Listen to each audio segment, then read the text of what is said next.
Números 5. Habló Yahvé a Moisés diciendo: Manda a los hijos de Israel que alejen del campamento a todo leproso y a todo aquel que padece flujo, así como a todo manchado por un muerto. Alejad tanto a hombres como a mujeres, echadlos fuera del campamento, para que no contaminen los campamentos de aquellos en medio de quienes yo habito. Así lo hicieron los hijos de Israel, y los echaron fuera del campamento. Según Yahvé había mandado a Moisés, así lo hicieron los hijos de Israel. Yahvé habló a Moisés diciendo: Di a los hijos de Israel: si un hombre o una mujer cometiere cualquier pecado de los que suelen cometer los hombres, ofendiendo a Yahvé, téngase por culpable, confiese el pecado cometido y restituya íntegramente aquello en que haya delinquido, añadiendo un quinto. Lo restituirá aquel contra quien se hizo culpable. Si éste ya no tiene pariente a quien se podría restituir el objeto de delito, la restitución del mismo ha de hacerse a Yahvé y será entregado al sacerdote, además del carnero expiatorio con que se hará la expiación por el culpable. Toda ofrenda alzada de todas las cosas santificadas que los hijos de Israel presentaren al sacerdote, a éste pertenecerá. Las demás cosas ofrecidas por cualquier persona pertenecen a ésta, mas lo que uno da al sacerdote, a éste le pertenecerá. Habló Yahvé a Moisés diciendo: Habla a los hijos de Israel y diles: si la mujer de un hombre fornicare, cometiendo contra él infidelidad, y otro hombre se acostare con ella en relación carnal, sin saberlo al marido, y quedando el hecho oculto, porque cuando ella se mancilló no hubo testigo contra ella, ni fue sorprendida, si viniera sobre el marido espíritu de celos, de modo que tenga celos de su mujer, porque ella se ha mancillado, o si viniere espíritu de celos sobre él, de modo que tenga celos de su mujer sin que ella se hubiere mancillado, entonces ese hombre llevará a su mujer al sacerdote, ofreciendo por ella en oblación 1/10 de efa de harina de cebada, sin derramar aceite encima, ni poner sobre ella incienso, porque es ofrenda de celos, ofrenda de recuerdo, que trae el pecado a la memoria. Luego el sacerdote hará que la mujer se acerque y la colocará delante de Yahvé, y tomará el sacerdote agua santa en una vasija de barro, y polvo del suelo de la morada, y lo echará en el agua. El sacerdote, después de mandar que la mujer se ponga de pie delante de Yahvé, soltará la cabellera de la mujer, y pondrá en sus manos la ofrenda de recuerdo, que es la ofrenda de los celos, teniendo él en su mano el agua amarga que acarrea maldición. Y conjurará el sacerdote a la mujer diciendo: si no se ha acostado contigo ninguno, y si no te has descarriado contaminándote con quien no es tu marido, no te hará daño esta agua amarga que acarrea maldición. Mas si te has descarriado con quien no es tu marido, y te has contaminado, acostándose contigo algún hombre que no sea tu marido, entonces el sacerdote conjurará a la mujer con juramento de maldición y le dirá: póngate Yahvé por ejemplo de maldición e imprecación en medio de tu pueblo, y haga Yahvé que enflaquezcan tus caderas y se hinche tu vientre. Entre en tus entrañas esta agua que acarrea maldición, para que se hinche tu vientre y enflaquezcan tus caderas. Y dirá la mujer: Amén, amén. Luego el sacerdote escribirá estas maldiciones en un rollo y las desleirá en las aguas amargas, y hará beber a la mujer el agua amarga que acarrea maldición, y penetrará en ella el agua de maldición para hacerle amarga. Después tomará el sacerdote de mano de la mujer la oblación de celos, la mecerá ante Yahvé y la presentará delante del altar. Y tomando de la oblación un puñado como ofrenda de recuerdo, lo quemará en el altar, después dará de beber a la mujer el agua. Dándosele a ella el agua, sucederá que si ella se ha deshonrado, siendo infiel a su marido, en tal caso penetrará en ella el agua de maldición para hacerle amarga, y se le hinchará el vientre, y enflaquecerán sus caderas, de modo que aquella mujer será una execración en medio de su pueblo. Pero si la mujer no se ha mancillado, siendo pura, quedará ilesa y tendrá hijos. Esta es la ley de los celos, cuando una mujer se ha descarriado contaminándose con quien no es su marido, o cuando sobre un hombre viene espíritu de celos, de modo que tenga celos de su mujer. Presentará la mujer ante Yahvé, y el sacerdote hará con ella según toda esta ley. El marido quedará así libre de culpa, pero la mujer pagará su iniquidad. Palabra de Dios, te alabamos, Señor. Comentario.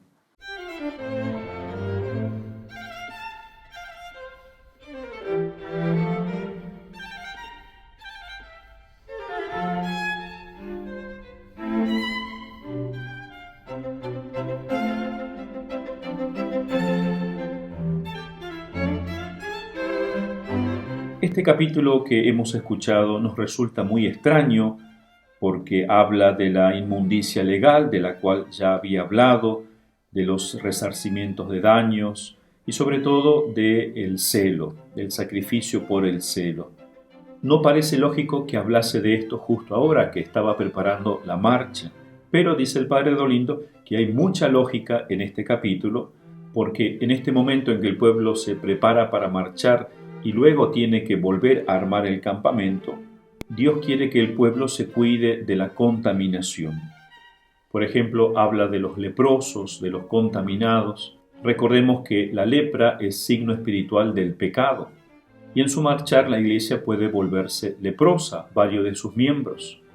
Cuando uno se mancha de las ideologías modernas, de los errores, cuando uno mancha la fe católica, y se llaman todavía católicos, pero tienen la fe leprosa.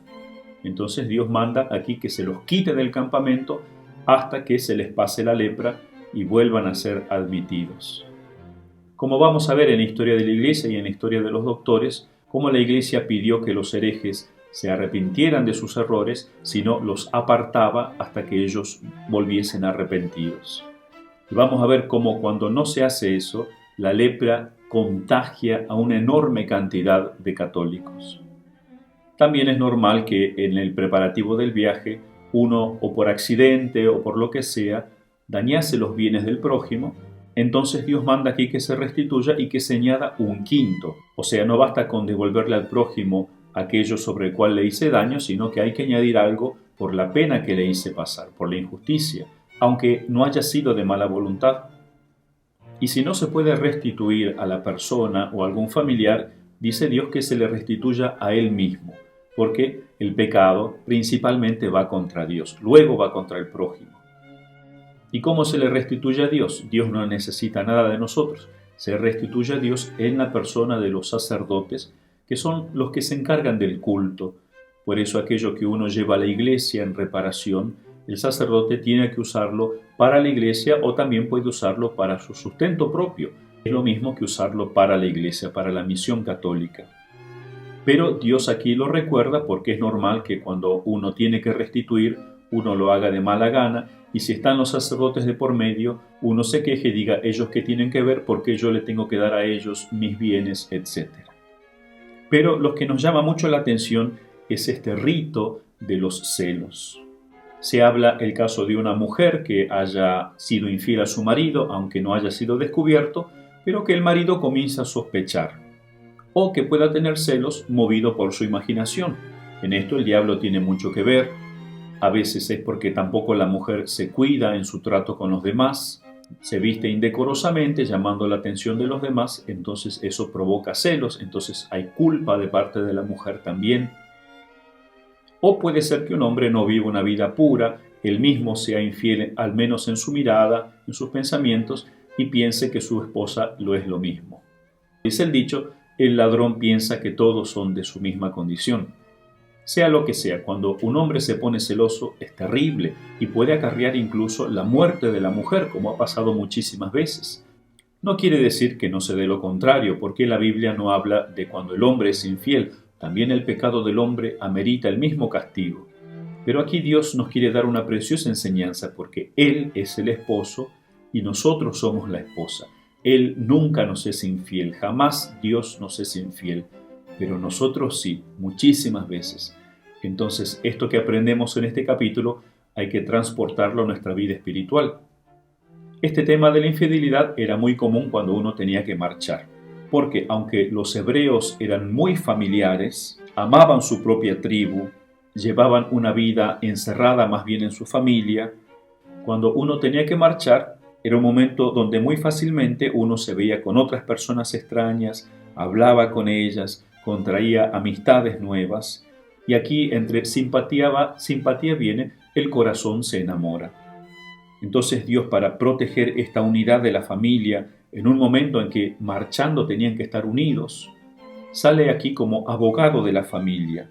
Él mismo promete dirimir hasta milagrosamente con esta agua mezclada con tierra de su santuario, de la morada, para proteger la unidad de la familia. Por un lado, para proteger la vida de la mujer, para que el hombre violento no la matase o no se separase de ella. Entonces Dios va a hacer que ambos hagan penitencia con este rito. Primero, mandando que el hombre lleve esta ofrenda por el pecado. No la llevaba la mujer, sino que el hombre la llevaba en sus manos hasta llegar al tabernáculo. Era una ofrenda de penitencia, por eso no se le ponía aceite ni incienso, como se hacían las ofrendas por el pecado. Entonces es una manera que Dios le recuerda al hombre que también él es pecador. Y así comienza a suscitar en el alma del hombre, con mucha suavidad, en el subconsciente, sentimientos de misericordia. Sí, puede ser que tu mujer te haya sido infiel y es una gran injusticia, pero tú también eres pecador, tú también me has sido tantas veces infiel a mí, que es mucho peor. Luego el sacerdote hacía que la mujer se acercase, ahora sí ella teniendo la ofrenda en sus manos, le descubre la cabeza, su cabellera, porque iba toda cubierta, como para que la mujer tome conciencia de que está ante Dios. Dice el padre Dolindo que si ella era inocente, hubiera permanecido serena, pero si no, si era culpable, uno busca esconderse cuando se siente el culpable, y aquí ante la presencia de Dios, toda el alma se turba, y eso lleva al arrepentimiento. Entonces Dios busca también que si la mujer fuese culpable, que se arrepienta de su pecado ante Dios, que le pida perdón y que acepte su penitencia. Nosotros muchas veces le pedimos perdón a Dios por nuestros pecados, pero no queremos aceptar la penitencia que nos puede ofrecer el sacerdote en la confesión, o que la vida nos trae, o que el mismo pecado que cometimos tiene su castigo y no queremos aceptar eso. Aquí está simbolizado en esta agua amarga que ella tenía que beber, que si ella era inocente, esa agua se le convertía en una bendición, y si no, se convertía en una maldición. La maldición era que se le secaban las caderas, dice la Sagrada Escritura. Probablemente se refiera no solamente al aspecto físico del cuerpo, sino a que no pudiese dar hijos, que era la peor cosa que le podía ocurrir a la mujer.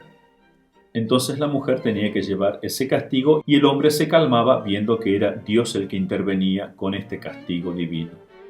En cambio, si la mujer era inocente, ocurría lo contrario, o sea que tenía muchos hijos. Al menos eso es lo que se da a entender por este texto. Entonces, esta es una enseñanza para todos nosotros, de modo especial era una enseñanza para los levitas, para los sacerdotes de modo particular, porque también los sacerdotes podemos ser infieles a Dios cuando nos dejamos atraer por las criaturas, con una atracción que nos distrae de Dios, que nos aleja de la oración, y entonces el castigo es el no tener hijos, o sea, el ser infecundo espiritualmente, el no hacer obras realmente buenas de salvación, el no mover a los jóvenes a ser sacerdotes, a consagrarse a Dios como nosotros, etc. Bueno, todo esto se ve en la historia de la Iglesia. Hoy día nos toca hablar del San Hilario de Poitiers. Cuando hablamos del segundo doctor de la Iglesia, San Atanasio, que fue el gran defensor de la fe de la Iglesia, especialmente contra la herejía del arrianismo en Oriente, San Atanasio fue el mártir del arrianismo, podríamos decir. Ahora, cuando hablamos de San Hilario, podemos llamarlo, se lo llama de hecho, el Atanasio de Occidente. Recuerden que la Iglesia está dividida como en dos grandes pulmones, Oriente y Occidente, dos mentalidades distintas. Entonces San Atanasio luchó contra el arrianismo en Oriente y San Hilario va a luchar en Occidente. No es el único, muchos otros lucharon, pero San Hilario va a ser uno de los pioneros.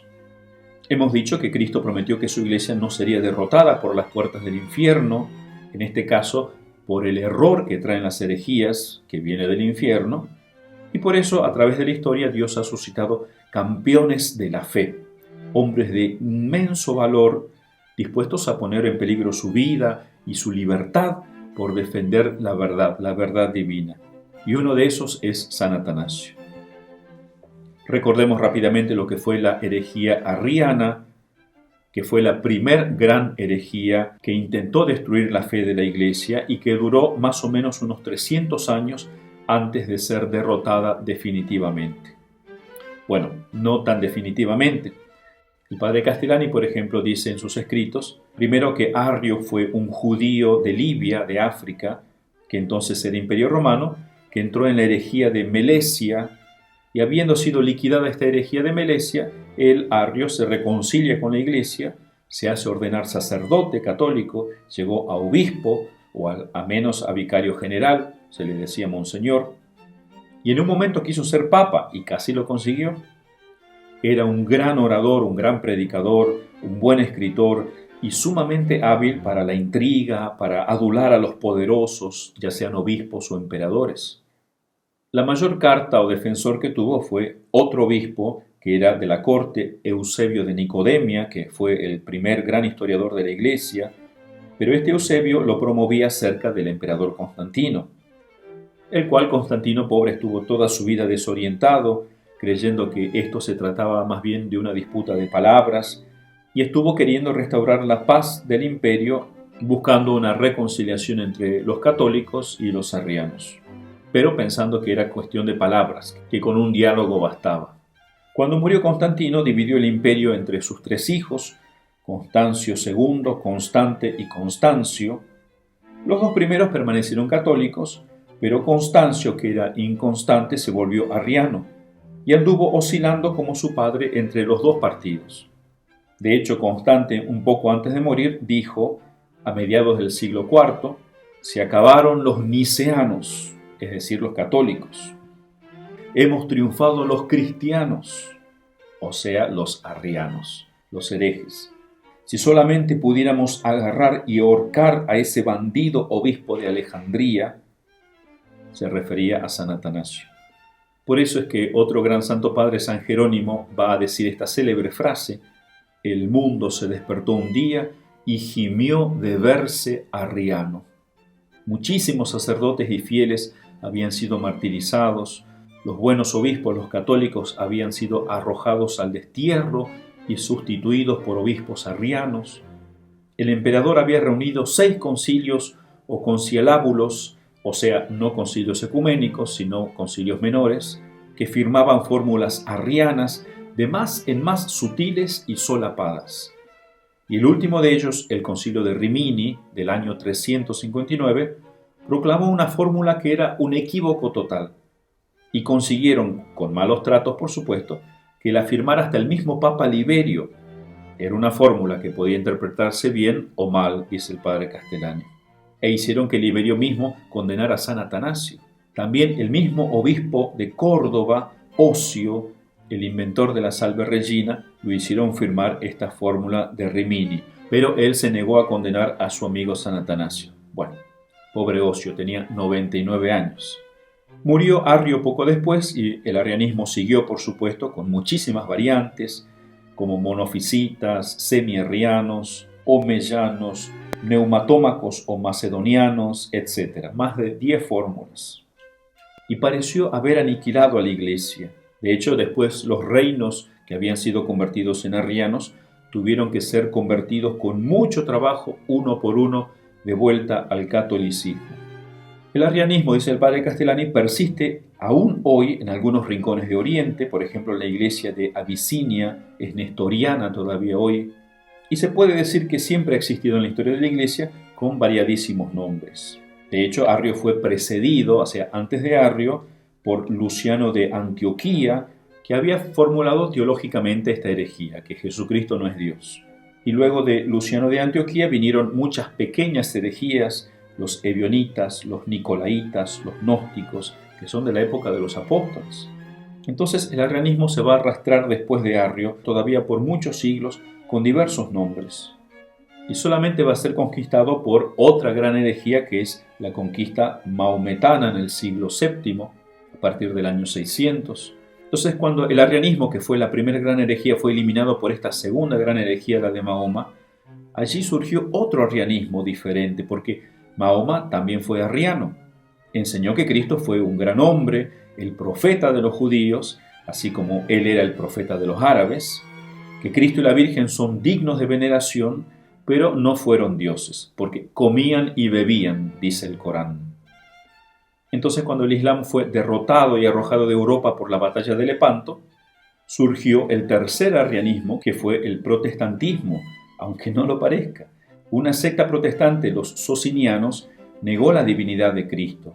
Los dos hermanos Socini se adelantaron 4 siglos a lo que luego iba a ser la evolución lógica del protestantismo, el cual es actualmente casi en total sociniano. Un día, dice el padre Castellani, escuché en el Parque Lezama a una pareja de cierta edad sentada al lado mío, en el cual la mujer le enseñaba teología al marido, que debería ser al revés, y le decía: claro, Cristo es Dios, pero es un Dios menor que el Padre. Él mismo lo dijo, está en el Evangelio de San Juan: mi Padre es mayor que yo.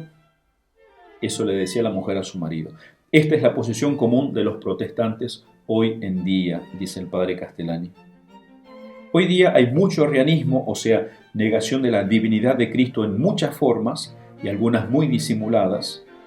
Por ejemplo, pone otros 2 ejemplos el padre Castellani: los Testigos de Jehová, una secta protestante judaizante que hace muchos prosélitos aquí en Argentina.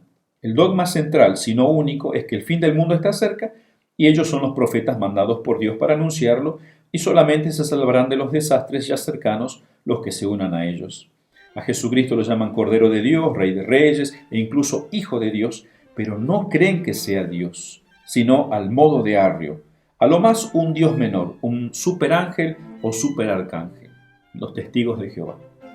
Y otro ejemplo que pone es el catecismo promulgado por 146 obispos franceses con el nombre de Fondo Obligatorio Catequético, que está lleno de herejías, dice el padre Castellani, disimuladas, o al menos de connivencias con las herejías.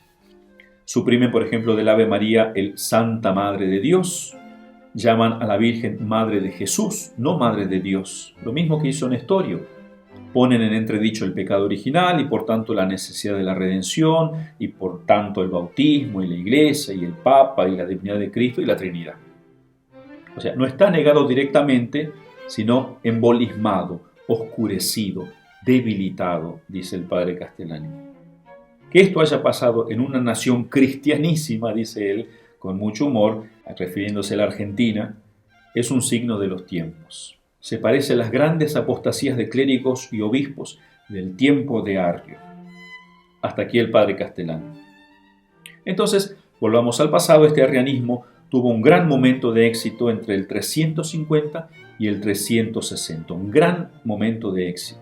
Aquí es donde ocurrieron este segundo sínodo de Sirmium, donde le hacen firmar al obispo de Córdoba, al papa Liberio. Luego, en 359, en Occidente el concilio de Rimini y en Oriente el concilio de Seleucia, donde la mayoría de los obispos sucumbieron a las intrigas y a las presiones políticas de los arrianos. Bueno, en medio de este éxito del arrianismo 350 a 360, Hilario es elegido obispo por el mismo pueblo, probablemente en el año 353 o 354. Gobernó su diócesis de Poitiers, una diócesis que no era para nada importante en esa época, en Francia, y la gobernó con tranquilidad por 4 años, hasta que fue mandado al exilio, del 356 al 360. Y como fue mandado al este, se dieron cuenta los arrianos del este de la fuerza de Hilario y le pidieron al emperador que le permitiera regresar a Occidente. Entonces regresó a Occidente, luego fue a Italia, a Milán, ya no en Francia, donde va a estar por 4 años allí para luego nuevamente ser desterrado. Y 4 años más tarde morirá, en el 368. Entonces, en síntesis, este fue el episcopado de San Hilario. 4 años tranquilo, si se puede decir tranquila la vida de un obispo, 4 años en exilio, 4 años en Italia y los últimos 4 años fuera de Italia hasta su muerte. En sus primeros 4 años, que fueron más tranquilos, escribió el comentario al Evangelio de San Mateo, que es el más antiguo sobre este Evangelio que haya llegado a nosotros en lengua latina. Cuando él asiste en el año 356, o sea, 4 años más tarde de su elección, al sínodo de Béziers, al sur de Francia, que él llama el sínodo de los falsos apóstoles, porque la asamblea estaba dominada por obispos filoarrianos, especialmente por el obispo metropolitano de Arles, que está al sur de Francia, Saturnino. Arles era llamada la pequeña Roma de la Galia, o sea, de Francia, o sea, una diócesis muy importante.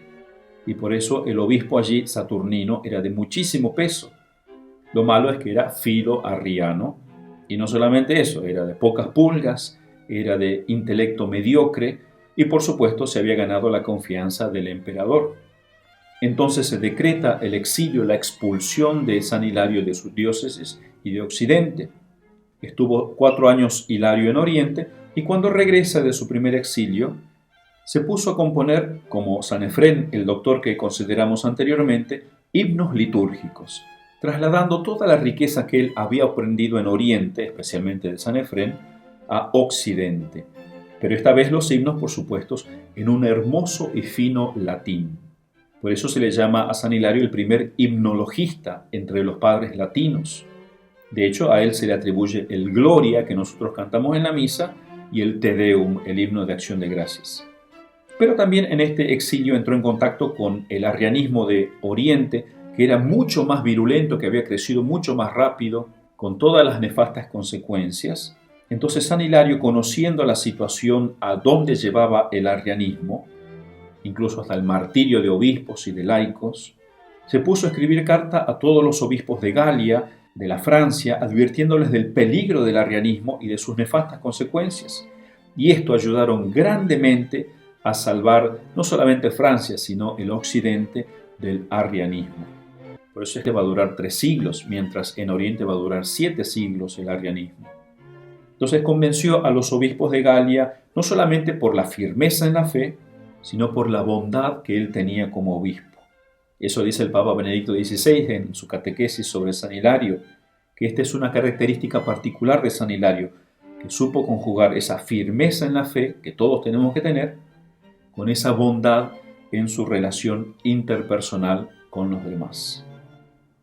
Por eso la obra más importante que hizo San Hilario en ese exilio fue componer el Tratado de la Santísima Trinidad, de Trinitate en latín, que nosotros en nuestro seminario tuvimos que estudiarlo junto con la Suma Teológica para rendir nuestro examen sobre el misterio de la Santísima Trinidad.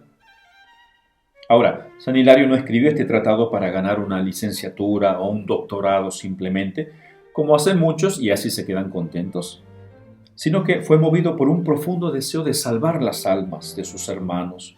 Por eso dedicó todas sus energías a componer esta obra, una exposición clara y profunda sobre el misterio más grande de Dios. Por supuesto, rezó muchísimo para poder escribirlo bien, para no equivocarse, porque el que tiene boca se equivoca. Y el estudio sin la oración lleva a la desviación. Y no fue fácil, de hecho tuvo que crear nuevas palabras en latín para expresar lo mejor posible todas las formulaciones griegas. Por eso esta obra de San Hilario es una obra maestra. San Agustín, San León Magno, entre otros, son los que alaban esta obra, y Santo Tomás de Aquino frecuentemente la cita, especialmente cuando hay que defender el misterio de la Trinidad. Entonces, San Hilario estaba preocupado principalmente en probar y quitar toda duda a que existe una Santísima Trinidad y que el Hijo de Dios es igual y eterno con el Padre, no un Dios menor, un Dios más chiquito. Y acumula tantas pruebas, prueba sobre prueba, hasta que el lector se rinde y dice, you win, tú ganas. Por eso hoy en día que se dice, no importa si un obispo es de izquierda o de derecha, si es conservador o no, sino que lo más importante es que sea un buen pastor, o sea, el corazón de padre.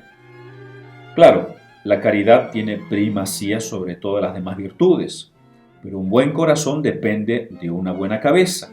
Si no hay buena doctrina, la caridad tampoco es perfecta. De hecho, hay gente progre, o sea, con mala cabeza, de mala formación, pero con un excelente corazón, que hacen muchas obras buenas, sí, pero si son predicadores sobre todo, hacen mucho daño con la lengua, pues debilitan la fe de la gente y fortalecen a los enemigos, a los herejes que buscan destruir la iglesia. Por ejemplo, un clérigo decía, lo esencial de ser católico es y. O sea, lo católico une lo bueno y lo no tan bueno. El espíritu católico está en armonía con los opuestos, santos y pecadores, decía este clérigo. Pero esto hay que entenderlo bien. Es verdad que el católico busca la armonía, la unión, que acepta a los pecadores ciertamente, como San Hilario, que era muy misericordioso en sus palabras, buscaba llevar a los hermanos herejes hacia la verdad. Entonces, el católico busca la armonía, sí, pero no acepta el error. Tiene paciencia con los pecadores, pero busca llevarlos a la verdad y de allí a la santidad. Entonces, esto de que el espíritu católico está en armonía con los opuestos, hay que entenderlo en ese sentido, que acepta lo negativo, el error a los pecadores, para llevarlos poco a poco a la verdad, a la santidad. Porque si no lo entendemos así, si uno acepta todo y no cambia a nadie, entonces ese es un pensamiento no católico, sino comunista. Otro ejemplo de esto, San Hilario escribió 3 cartas al emperador Constancio, que era arriano o filoarriano. Las 2 primeras son conciliadoras, usa expresiones muy amables San Hilario, pero la tercera carta dice así: es hora de hablar, el tiempo de callar ha pasado, que se espere la venida de Cristo, porque el anticristo ha prevalecido. Que griten los pastores, porque los asalariados, hablando de los arrianos, ¿no?, han huido. Tú, hablándole al emperador, tú luchas contra Dios, te ensañas contra la iglesia, tú persigues a los santos, tú odias a los predicadores de Cristo, tú anulas la religión, tú eres un tirano, no solo en la esfera humana, sino en la divina. Tremendas las palabras que le dice San Hilario al emperador. Le había tenido mucha paciencia, pero viendo que el emperador no se decidía, no cambiaba, usa la dureza. Porque nosotros tenemos que luchar no solamente contra la injusticia en el orden social, en el orden de la caridad, sino contra el error, porque el error en lo intelectual lleva a la injusticia en lo social. Ambas tienen que marchar juntas. Por supuesto, si yo me preocupo solamente de la verdad en tener una licenciatura o un doctorado, pero no para ganar almas, mal licenciado seré. Bueno, menos mal que el emperador no llegó a leer esta carta, pues hubiera significado la muerte de San Hilario. Estaba muy ocupado en luchar contra Juliano, que sería el próximo emperador. Entonces, los últimos años de San Hilario compuso el Tratado sobre los Salmos, un comentario a 58 salmos. Que Dios también nos encuentre al final de nuestra vida cantándole a Él salmos y alabanzas, después de haber luchado por mantenernos firmes en la fe y por crecer en la caridad, como San Hilario.